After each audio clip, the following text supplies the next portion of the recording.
Hashem. Today's daf yomi is Zevachim daf memvav Zevachim 46.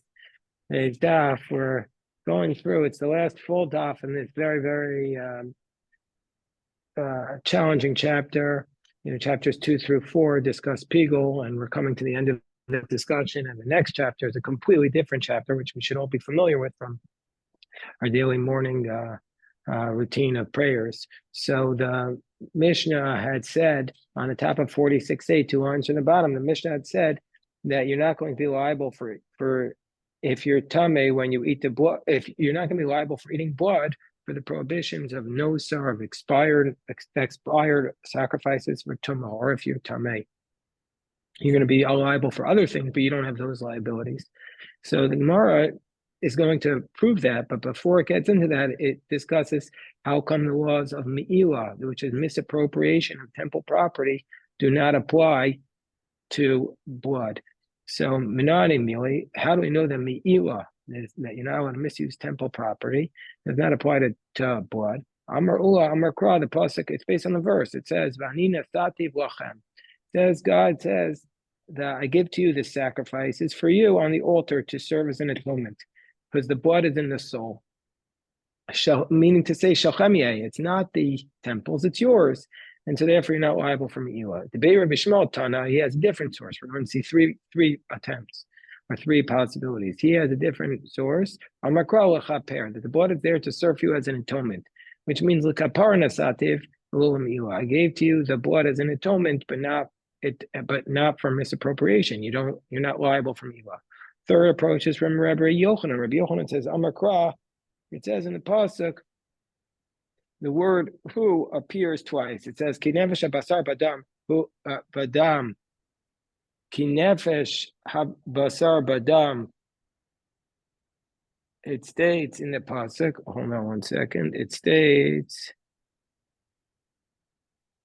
says, Ki adam hu banefesh yichaper. And this, and so he learns that from the fact that it says who. Just it says the fact that it says ki nefesh basar badam hu yichaper. And he learns it out from the fact that it says who means to say it's the same blood. Who if ne kapara ko achar kapara, meaning just say like before atonement and like after atonement. And we say just like ma achar kapara, just like after atonement, ein bo me'ilah, there's no misappropriation. After ne kapara ein bo me'ilah. So too, before the kapara, there's no misappropriation. The Gemara says, but ema kapara, maybe it's the opposite. Maybe just like after kapara is like before kapara. Kapara, just like before the atonement, yesh bo milah, there's milah. After kapara, yesh bo milah. So with the blood there would be. So to afterwards, and with the blood there would be milah. The Gemara says, no, it can't be. Why? There's no matter where if there's nothing which if you do the mitzvah, once the mitzvah is done, you could still have me'ilah. The Gemara says below, is that really the case? What about very trumas hadeshin? What's a trumas hadeshin? Every day, the first action that the Kohen did, and they used to fight for this honor, was to go to the top of the mizbeach, place in a scoop and pull out some ashes, and take those ashes from the pile and bring it down to the next to the altar, where eventually it will be absorbed into the ground. So, and we know that Trumas Hadeshin, it retains its holiness even though you've done the avoda. Gemara says no. Trumas Hadeshin, big day kuhuna, are shnei ksuvim abanka echad. B'chol shnei ksuvim abanka echad ein melamdin. So the Gemara says no. The reason is because we know that the Trumas Hadeshin and the garments of the Kohen are also, the garments of the Kohen Gadol on Yom Kippur are left there unholy, never to be used again. And we have a concept that any time that if there's something that's written once in the Torah, we could learn from it. But if it's something that's written twice, we have this concept of Shnei Ksuvim Abanka Echad. There are two verses that teach something, and that we don't learn from it. From the fact that it's written twice, it means it's only in those two cases. So the Gemara says, Hani Chol Rabbanan. So the rabbis say, the Gemara says this works according to the position of the Rabbanan, the Amri Vanicham Sham, Mohamed Sheteun and Gniza. The rabbis say that those garments of the Kohen Gadol need to be buried, but Rabbi Dosa, the Amar Mutaro saying la Kohen Hedjut, that you are allowed to use them, not the Kohen Gadol, but the regular Kohen can use them. It's just that they can't be used for another Yom Kippur. So therefore, it's not. We don't have two verses that teach us this idea that no Me'ilah after the mitzvah. It's only one because you could use the garments of the Kohen Gadol. Ma'iko Meimar. Mar says Misham Navi Trumas Hadeshen ve'Egla Arufa Shnei Ksuvim Echad.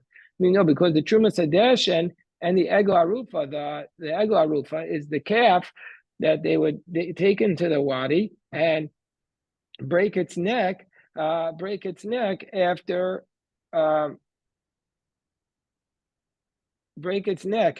they found the dead body and they don't know who was responsible for the dead body. They would bring this as a ritual. So therefore, and there you're not allowed to get any benefit whatsoever from the Egla Rufa. So those are the two verses that even though the mitzvah was done, we say that there's Me'ilah after it. So the Gemara says, that's only good according to the position that says when there are two verses teach us the same thing, we can't learn from it. But according to the one who says that we can learn from it, what would you say? So the Gemara says, no, because there's two miutim, there's two limitations that are written, meaning to say that it's just the Egla Rufa and it's just the Trumas Hadeshen. What are the two miyutim? Ksiv ha'arufa, some ksiv v'samo. So it's written by the Egla Arufa, the Arufa, meaning only in that case is there Me'ilah, and also by the Trumas Hadeshen it says v'samo. You should put it. So now the Gemara comes back to what really the question we had at the beginning. The Tlas Akrai B'dam Lamali. Why do we have these three verses to teach us the idea about blood that there is no Me'ilah about on the blood? So the Gemara says, Umiute mi Me'ilah mi notzer mi tuma. It's to tell us that if you misuse the blood, if you benefit from the blood, you're not liable for Me'ilah. You're not liable if you eat it for eating something that's expired, and you're not liable if you eat it while you're tamei. But the fact that there's no pigol if you eat the blood, that you don't even need a verse, as we've been learning in our whole in the last 30 days, because the last month, or not the last month, maybe the last 2 weeks, the Tanan kol sheyesh lo matirin bein la'adam bein mizbeach chayav olav mishum pigol. Anything that there's a matir for it, that there's something else that allows that thing to be eaten or to be brought, then you're going to be liable if you eat that thing for pigol. But the dam gufei matir, but dam, you're not liable if you eat it for pigol, because it itself is the matir, and you're only liable if it's something else, if it is what's allowed, but not if it itself is the matir. Okay, we're 2 lines from the bottom on 46a. Hold on 1 second.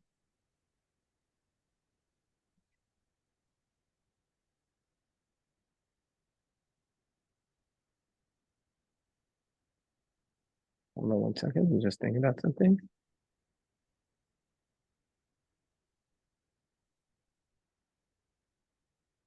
Okay. So now the Gemara says, Amar Rabbi Yochanan, Shlosha Krisos B'Shlamim Lama. So the Gemara says, why do we need to say the word kares by somebody who eats the meat of shlamim in a state of tumah? Rashi says, it says, and moral am with dorosechem. It says, "V'nefesh asher tochal basar," and nefesh ki tiga b'chol tumas adam. So we have 3 times it says kares with respect to eating shlamim while you're tamei. So why do we need to say 3 times? So he says, achas l'klal v'achas l'prat. So one is to teach us the general rule that of the principle. So the first 2 times is to teach us the idea of in general, meaning to say that for all kachim, if you eat it while you're tamei, and then it's to teach us specific anything that shares the characteristics of the shlamim. Look at Rashi. It's not just about the shlamim. It's teaching us about everything. So it's not just about the shlamim, but it's about everything. Shlamim is like all the kachim. So lama yatsu, why is it compared? To compare to them and to say, just like shlamim is miyuchadim, it's kachim mizbeach, just like shlomim is a sacrifice on the altar. Also, anything that is kachim mizbeach. Okay. So that's why we have, in this case, call a prat to say it's anything that the prat, the specific includes anything that's kachim.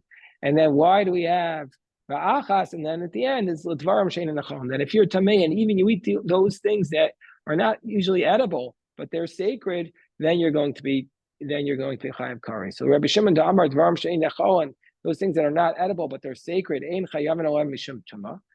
By the way, what are those things that we're talking about? Those things that are not edible, like wood and frankincense and incense. According to Rabbi Shimon, who says those things, you're not liable for tama. What's the third kares coming to include? The 4 sin offerings that are brought inside the Holy of Holies. Not inside the Holy of Holies, inside the sanctuary. You might have thought, I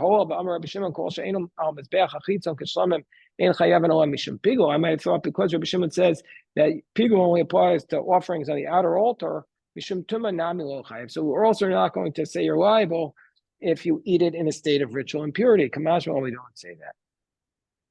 So we learned in the Mishnah, no me Rabbi Shimon. So let's go back. Well, this is strange, God forbid that it's strange, but it's an unusual phrase, the word no me Rabbi Shimon. What is this? What is this phrase?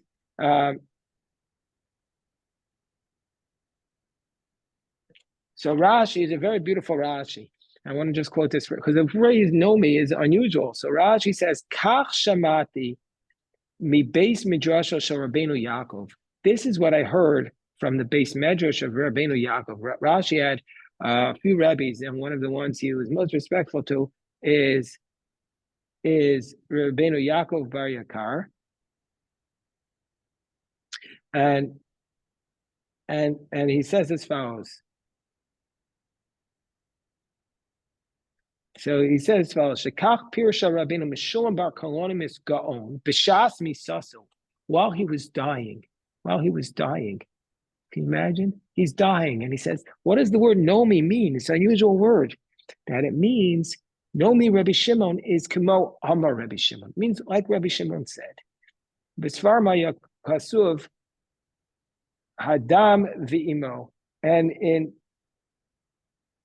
Hadam V'Nomi, meaning to say. But anyway, the point is that Rashi paints us the scene of Rabbi Shimon Bar Kolonim, the Gaon, while he's dying. He says, wait, let me tell you what this obscure word means in Maseches Zevachim, in the Mishnah. V'Nomi, it means V'Amar.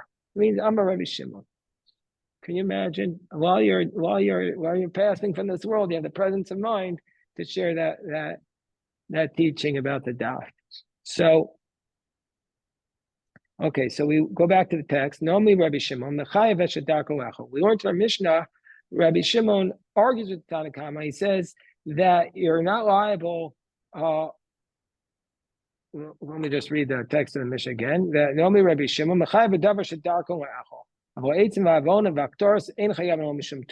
so Rabbi Shimon argues, and he says you're not liable for kares if it's something that's not typically eaten. You're only liable for kares if it's something that's typically eaten. So the Gemara says as follows.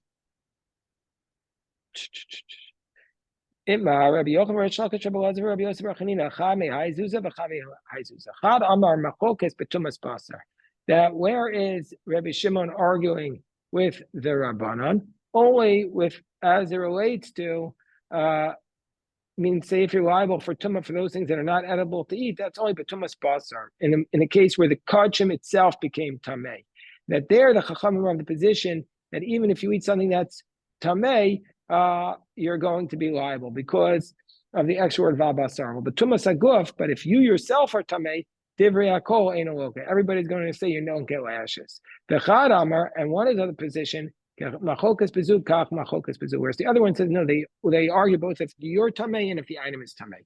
My time. What's the reason why the chachamim say even if it's tumas, even if that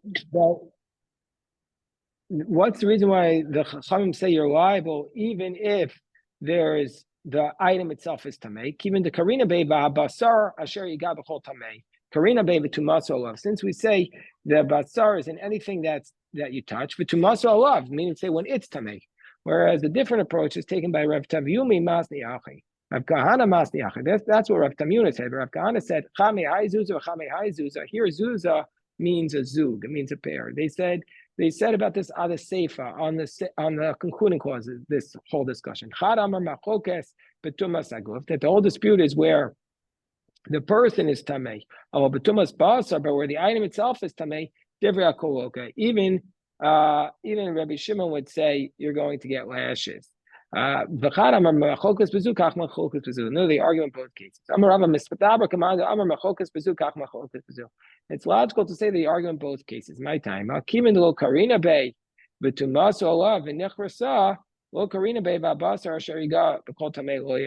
Because since according to Rabbi Shimon, we don't darshan something that's not edible, the verse with respect to the prohibition of tamei l'chol kodesh for tumasolav and nechrasa. Also, we don't apply the second part. The Gemara says v'amar v'abasar or rabas eitzim u'lavonim. But don't we have this extra word v'abasar to include wood and frankincense in the prohibition? The Gemara says no, l'psula ba'alma. That's just teaching us that they're disqualified, but you're not going to get you're not allowed to eat them. Or they're disqualified, but not to say they get lashes for eating them. Okay, fine. Now up to the next Mishnah. This next Mishnah is a practice by some to read this before they come to, like, if they're at a very intense moment in their life, God forbid, let's say a surgery or an illness or for praying for something powerful, they say this Mishnah. This Mishnah talks about the importance of doing things with intentionality, with the proper intent. So therefore, it's a very powerful and important Mishnah. So the Mishnah says, "L'shem shisha dvarim zevach nizbach." The zevach is going to be slaughtered when you bring the korban. The zevach, you have to have 6 things in mind. L'shem shisha dvarim zevach nizbach. L'shem zevach, you have to have in mind for the right korban. Meaning to say, you can't, if it's for one korban, you shouldn't do it for the other korban. L'shem zovech, you have to have in mind the right owner. L'shem Hashem, you have to have in mind that you're bringing this for the purpose of Hashem. L'shem ishim, that you bring it for a fire offering. L'shem reach, for a good smell. L'shem nichoach, for nachas, for peace before God. V'achatas v'asham l'shem chait. And the chatas and the asham, which are offerings associated with sin, you have to have in mind the right sin. Amar Rabbi Yossi, af mi shelo haya belibo l'shem echem kol elu kasher. Even if you didn't have any of these things in mind, you just had neutral intent, you're actually going to be kosher. Why? Because we say shetanai bezdin she'ein hamachshava lachas el ha'achara oved, because the bezdin already stipulated that the machshava doesn't go after the one who's bringing the owner of the offering, but after the one who is doing the service, and so therefore better off for the owner not to have any intent at all. Okay, Rashi hilkach hava shelo lishmo. If it would be the wrong intent, afal gav the balam amar lishmo. Even though the owner has intent, lav midihu, then it doesn't matter. The lav b'dideu talyam nosa. D'chsev ha'makriv oso yichashev. So the intent of the owner matters not at all. That's how Rashi explains it.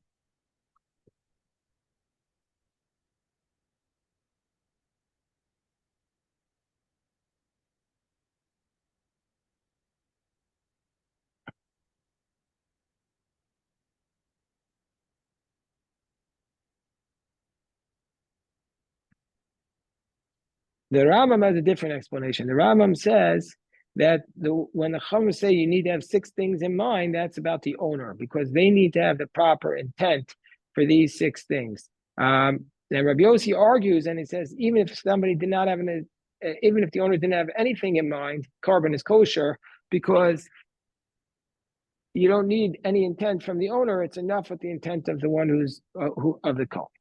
So now we come to the Gemara. Amar Rabbi Yehuda Marav. Ola, when it says, when you bring a korban ola, l'shem ola, it has to be brought for the purpose of a korban ola. L'afuke l'shem shlomim, but not for the purpose of a shlomim, duo, because you shouldn't have a shlomim when you bring the ola.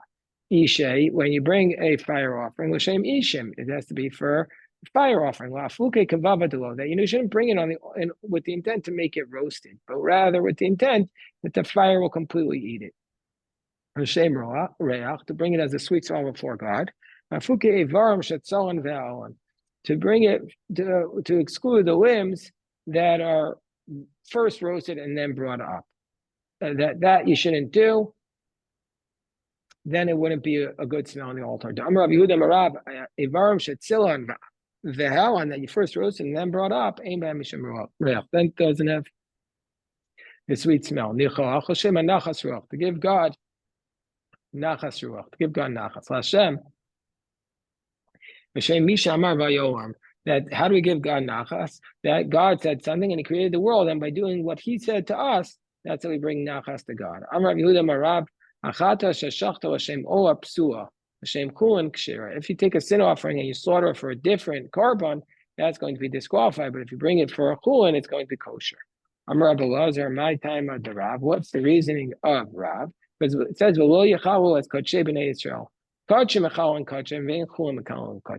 that the only way you could disqualify the kachim, the chata, is if a different kachim in mind, a different carbon in mind. But if you have a chulin in mind, it's not going to disqualify it.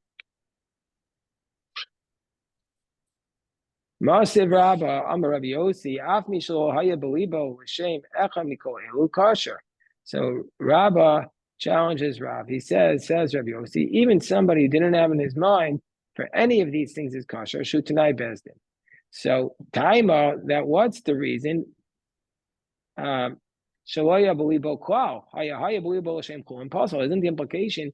What's the reason it's kosher? Because he didn't have anything in mind. So neutral intent is okay, but if he had chulin intent, it would be disqualified. So isn't that a challenge to what Abaye said? So the Gemara says, isn't that a challenge to what Rav said? So Amar Abaye, Dilma, maybe lo aya klal kasher umeratza aya belibo Hashem chulin kasher vein umeratza. No, maybe it means he had no intent at all. Then it's kosher and it serves as its atonement. But if he had intent for a purpose of chulin, then the sacrifice will not be disqualified, but he will not achieve atonement for the owner. So that's maybe a distinction. What does that mean? It's kosher, but you haven't achieved intent. So it means that the owner still requires an atonement, but the carbon is not disqualified, and the process can continue. Okay, we can continue studying now. I just want to stop the recording because this is today's daf.